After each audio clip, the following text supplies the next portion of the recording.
the young woman's going to lose her home. Well, I will tell you this. If you end up getting revoked and going to prison, it's completely your fault. You understand? And if you're drug tested today, what are the results going to be? All right, I want a drug test today. She's going to go to, you have your ID? All right, you're going to go do your drug test today.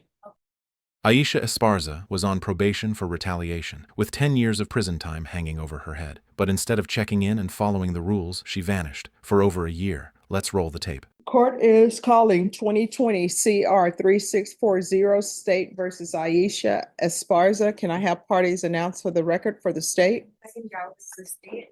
Martin Guerra, attorney for Aisha Esparza. And are you Miss Esparza? Yes, sir. Did you review the document entitled Motion to Enter Adjudication of Guilt and Revoke Community Supervision with your attorney? Yes, Did sir. you understand it? Yes, sir. Are you the same Aisha Esparza who was placed on deferred adjudication in 2020 CR 3640 for the offense of retaliation on August 5th, 2020 for a term of 5 years? Is that you? Yes, Your Honor. All right, state.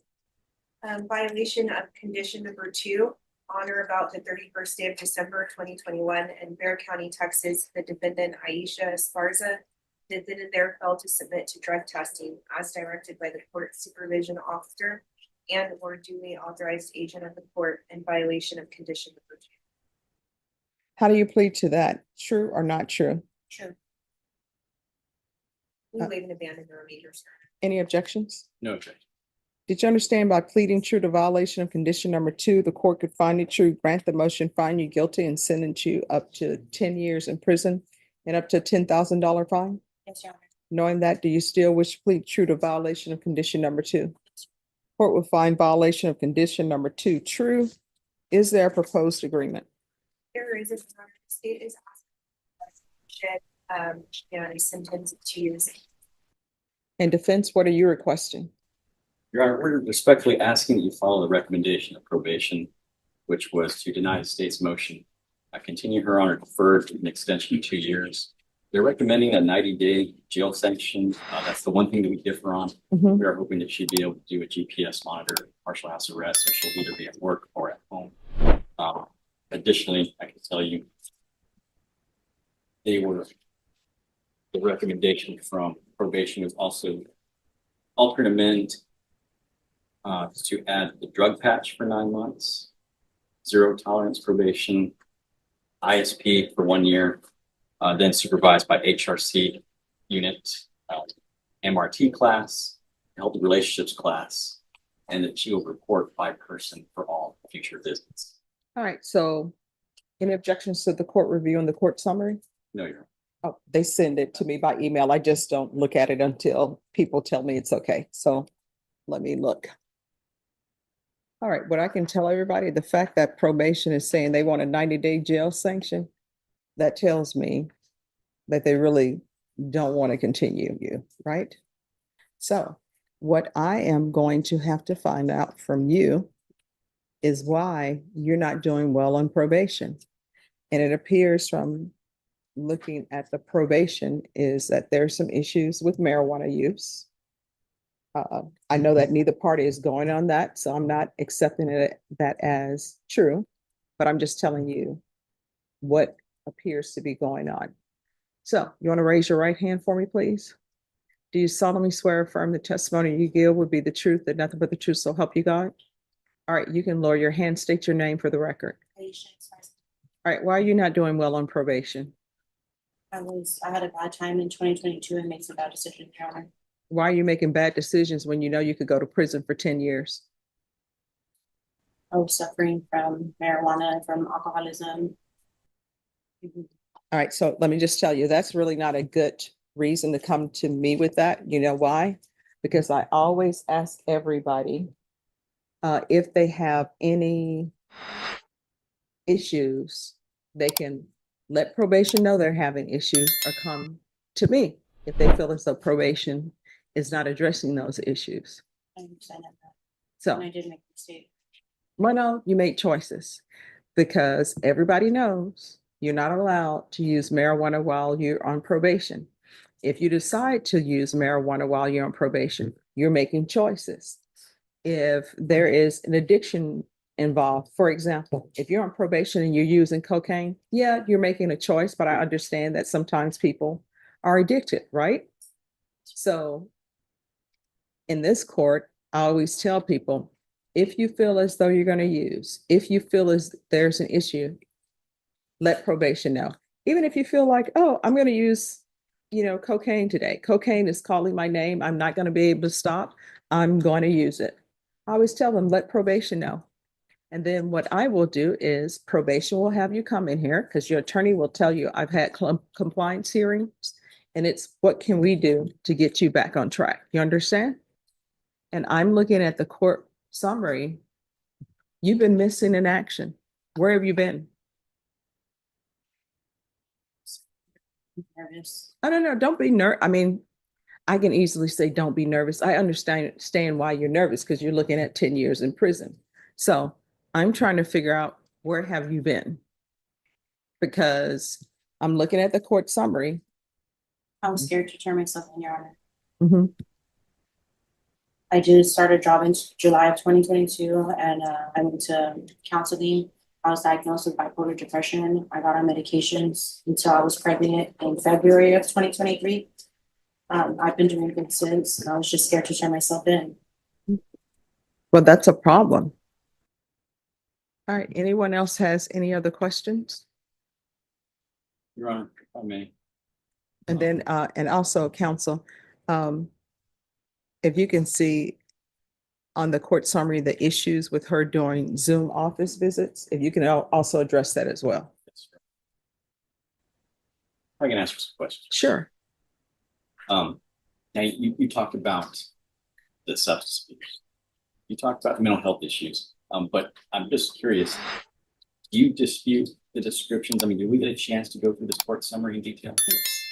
And do you recall those descriptions of your interactions with probation on Zoom? Yeah. I mean, do you have, let me ask you this, was it a false representation of what happened? No. And do you think that that interaction at the time, was that, well, are you the same person that you were then? No. I mean, you mentioned a couple of things that changed. One was getting your job, and then it was the medication as well. Yeah. When you got the job, that was at South Texas Podiatry. And Your Honor, I do have letters printed out. These letters are from one of the primary physicians at South Texas Podiatry. I've already shared these with Any her. objection? No objection, Judge. And another letter is from Lisa Bing, the area manager at South Texas Podiatry. And a third letter from her cousin. All right. Let me read this. And just so state is aware, I did have the defense counsel send this to me because it was in his phone to print it out, but I didn't read any of it. Okay. So, and are are these letters that the defendant provided to you? Yes, sir. To be clear, I'm not asking for the state to withdraw the motion and issue a letter of apology. She knows full well that she made those bad choices, and that's why she's here today. But I think when you read the descriptions from the court summary talking about her disorderly appearance and her behavior, it is a completely opposite from what you can hear in the letters reflected from her employer. I mean, she has basically turned her life around totally in terms of not having any issues with drugs or alcohol. She's completely willing to be tested today and come up clean. She has basically been able to not only get gainfully employed, but make a difference at the practice where she works to such an extent that they, quite frankly, were worried that if anything were to happen, if she were to get locked up, that the practice would suffer. And I think that's reflected in the letters. They did not know about all of her legal problems until more recently. But again, they were surprised to hear about it because of the type of person, how she conducts herself. She's made arrangements, Your Honor, in the event that she weren't going to be extended on probation on deferred adjudication. Made arrangements for her kids. But at the same time, I do think that the community's interests would best be served, though, if she were to be held accountable and sanctioned, but also strictly supervised. I mean, fortunate for her, she's not a seasoned veteran, has many encounters with the criminal courts. I think she has one prior deferred on a misdemeanor case. But I think she knows right now how serious everything is. And again, what happened back in 21 and 22, I think is more a product of her lack of mental health treatment, her lack of any type of treatment for her substance abuse that she had with alcohol and marijuana. And you are correct. She could have asked for that help, but she spoke honestly today. She got scared, especially after February of 2023 is when she was mostly scared about being taken away from her newborn. Again, Your Honor, you can strictly supervise her, you can hold her accountable, but you can also serve the community's interests by making sure she doesn't make these mistakes. She's completely amenable to doing a strict period of supervision. In fact, we spoke already about many of the different conditions which you could add, in addition to the ones that are being recommended by probation, whether it's field visits or weekly meetings, the patch, drug testing. I mean, any of those things, I think you would see that she is not the same person that she was back in 2020, 2021, and 2022. It's been a complete turnaround. And I just think that I would hate to see a situation where she is removed from her home. And now we have, kids without their mom. We have a young woman that's going to lose her home. Well, I will tell you this. If you end up getting revoked and going to prison, it's completely your fault. You understand? And if you're drug tested today, what are the results going to be?